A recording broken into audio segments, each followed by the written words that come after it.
নবী আলাইহিস সালাতু ওয়াস সালাম যেভাবে নামাজ আদায় করেছেন আমাদেরকেও সেইভাবে নামাজ আদায় করতে হবে।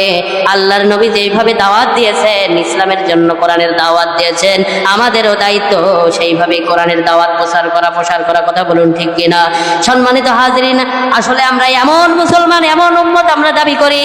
আল্লাহর রাসূল সাল্লাল্লাহু আলাইহি ওয়াসাল্লাম তিনি যে মার খেয়েছেন, তায়েফে রক্ত ঝরিয়েছেন, দাঁতগুলো ভেঙেছেন, আমরা এমন উম্মত, আমরা দাওয়াত দিতে গেলে একটা গুলোও আমাদের কোলে লাগে না, আমাদের একটা দাঁতও ভাঙে না, আমরা শহীদ হতেও পারি না। কথা বলুন ঠিক কিনা?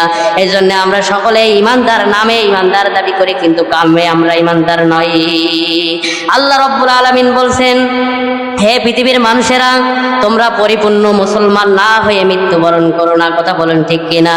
কারণ ইয়া আইয়ুহাল্লাযীনা আমানুত্তাকুল্লাহ, আল্লাহ তাআলা বিশেষ করে ঈমানদার যারা তাদেরকে ইঙ্গিত করে বলছেন ইত্তাকুল্লাহ, আল্লাহকে ভয় করো। কাকে ভয় করতে হবে? একমাত্র আল্লাহ ছাড়া কাউকে ভয় করা যাবে না। কথা বলুন ঠিক কিনা? আজান যখন হয়ে যাবে আমরা নামাজ পড়ার জন্য প্রস্তুতি নেব, কারণ দুনিয়া আমাদের জন্য চিরস্থায়ী জায়গা নাই, পরকালই আমাদের জন্য আসল জীবন, আমাদের আসল জায়গা হলো পরকাল। কথা বলুন ঠিক কিনা? আল্লাহ রাব্বুল আলামিন বলছেন হাক্কা তুকাতিহি ওয়ালা তামুতুন্না ইল্লা ওয়া আনতুম মুসলিমুন, আর পরিপূর্ণ মুসলমান না হয়ে তোমরা মৃত্যুবরণ করো না, কারণ মৃত্যুবরণ করে আমি আল্লাহর কাছে আসার পরে তোমার কিন্তু খবর আছে। ঠিক কিনা? দুনিয়াতে আমরা যাই করব, আমাদের কর্মের ফল দিবেন একজন, তিনি কে? আমরা যদি ভালোটাও করি, ভালোর ফল দিবেন তিনি কে? আবার যদি খারাপ কাজ করি, তার ফল তিনি দিবেন তিনি কে?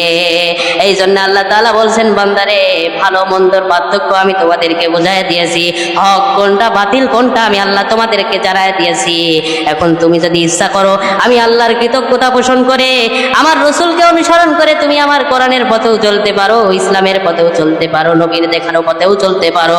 আবার যদি তুমি ইচ্ছা করো আমি আল্লাহর বিধানকে বাদ দিয়ে, আমি আল্লাহর কোরআন বাদ দিয়ে, নবীর দেখানো পথ বাদ দিয়ে শয়তানের তৈরি করা মতবাদ, ওই পথেও তুমি প্রতিষ্ঠিত হতে পারো, শয়তানের দেখানো পথেও তুমি হাঁটতে পারো, ওখানেও তোমাকে কেউ বাধা দেবে না।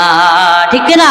সুতরাং যারা মুমিন, যারা ঈমানদার, যারা সৌভাগ্যবান, তারা দুনিয়াতে কষ্ট ক্লেশন করার পরেও, তারা দুনিয়াতে যত কষ্টই হোক, যত নির্যাতন আসুক, যত জুলুম আসুক, যত ঝড় আসুক, তারপরও আমি আল্লাহ রব্বুল আলামিন ঈমানদার বান্দারা সমস্ত জুলুম সহ্য করার পরেও আল্লাহ পাকের এই কোরআনের পথেই তারা ফিরে আসবে। কথা বলুন ঠিক কিনা?